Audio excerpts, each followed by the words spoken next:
महाराष्ट्र, कर्नाटक, गोवा आणि आंध्र प्रदेशातील लाखो भाविकांचं श्रद्धास्थान म्हणजे आदमापूरच्या संत बाळूमामा देवस्थान।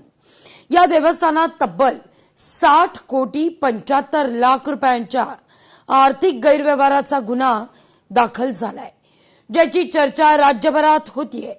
पाहूया।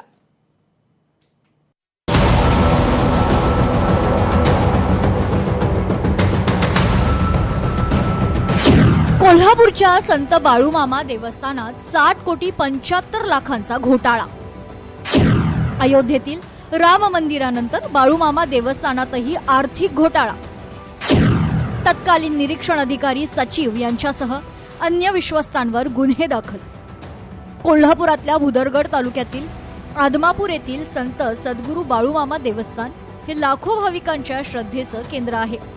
महाराष्ट्राच्या कानाकोपऱ्यातून भाविक दर्शनासाठी या ठिकाणी येतात। मात्र कर्नाटक आणि आंध्र प्रदेशमधून देखील भाविकांचा मोठा ओढा बाळूमामाच्या चरणी लीन होत असतो। त्यातच अमावस्या म्हटली आणि रविवार साधून बाळूमामाच्या दर्शनाची भाविकांची जणू पर्वणीच असते। मात्र या देवस्थानात 60 कोटी 75 लाख 28,060 रुपयांचा आर्थिक गैरव्यवहार झाल्याचा आरोप समोर आलाय। देवस्थान शाखेचे निरीक्षक राजेंद्र गडकरी यांनी दिलेल्या फिर्यादीवरून भुदरगड पोलिसांनी गुन्हा दाखल केलाय। देवस्थानच्या आर्थिक व्यवहारांमध्ये संगनमतानं कट रचून बनावट कागदपत्र तयार करण्यात आली, दस्तऐवजांमध्ये फेरफार करण्यात आला आणि देवस्थानाची फसवणूक करण्यात आल्याचा आरोप फिर्यादीत करण्यात आलाय।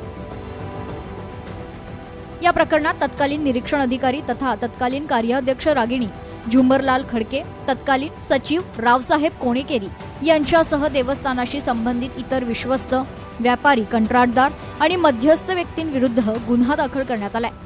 या कारवाईमुळे देवस्थानाशी संबंधित वर्तुळात मोठी खळबळ माजली असून पुढील तपासात आणखी धक्कादायक बाबी समोर येण्याची शक्यता व्यक्त केली जात आहे।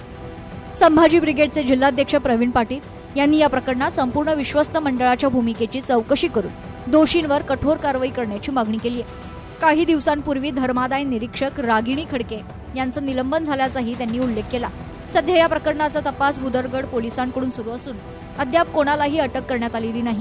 मात्र लाखो भाविकांच्या श्रद्धेशी निगडीत असलेल्या या प्रकरणामुळे धार्मिक संस्थांमधील आर्थिक व्यवहारांची पारदर्शकता आणि विश्वासांच्या उत्तरदायित्वाचा मुद्दा पुन्हा एकदा ऐरणीवर आलाय। बाळूमामाच्या हुंडीमध्ये 10 रुपयापासून 10 लाखापर्यंत जी दान देतात, त्या दानावर ह्या भक्तांचा अधिकार असताना भक्तांच्या सोयीसाठी काही न करता हे ट्रस्टी स्वतःच्या स्वार्थासाठी करत असतील तर त्या भक्तांनी इथं नतमस्तक का व्हावं हा आमच्या मनात प्रश्न निर्माण होतो।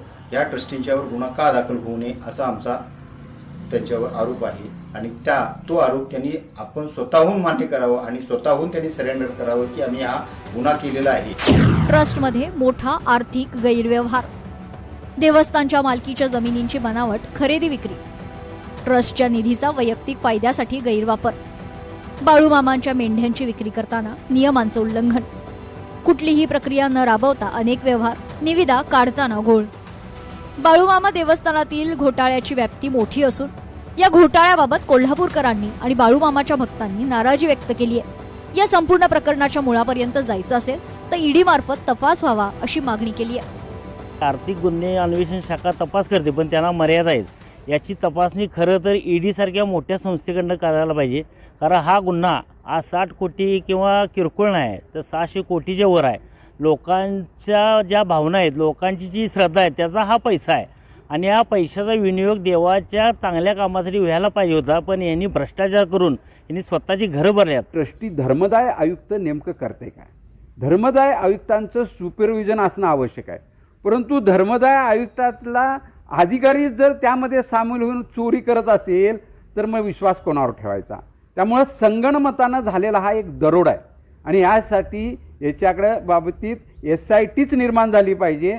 सर्वसाधारण पोलीस याची चौकशी करू शकणार नाही। पूर्वी माणसं पांडुरंगाला गेले तर त्याच्या काठीला सोनं असायचं, पण ती काठी कोण चोरून घेत जात नव्हतं।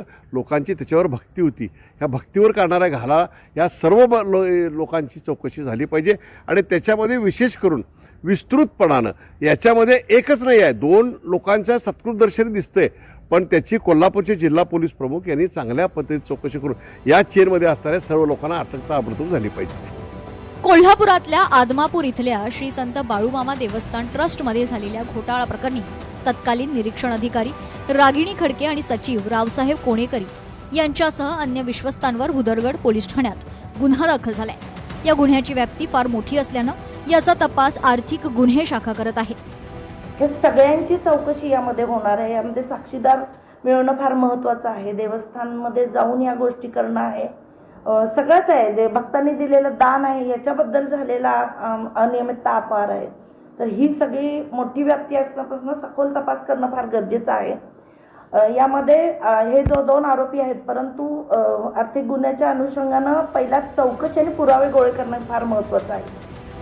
बाळूमामा देवस्थानात झालेल्या आर्थिक घोटाळ्यानंतर मंदिराच्या एकूणच कामकाजाबाबत प्रश्नचिन्ह उभे केले. त्यामुळे राज्यभरातील मंदिर सुरक्षित आहेत का, असा प्रश्न या निमित्तानं उपस्थित होतोय. आता कोल्हापुरातल्या आदमापुरातील संत बाळूमामा यांच्या देवस्थान समितीतील 60 कोटी रुपयांच्या आर्थिक व्यवहाराबाबतची घटना समोर आली आहे. पोलिसांनी गुन्हे तर दाखल केलेतच, मात्र आता राज्यभरातील मंदिरं सुरक्षित आहेत का, असा प्रश्न या निमित्ताने निर्माण होतोय. सतेज औंधकर, लोकशाही मराठी, कोल्हापूर. लोकशाही मराठी, ऐका, पहा, जागरूक रहा.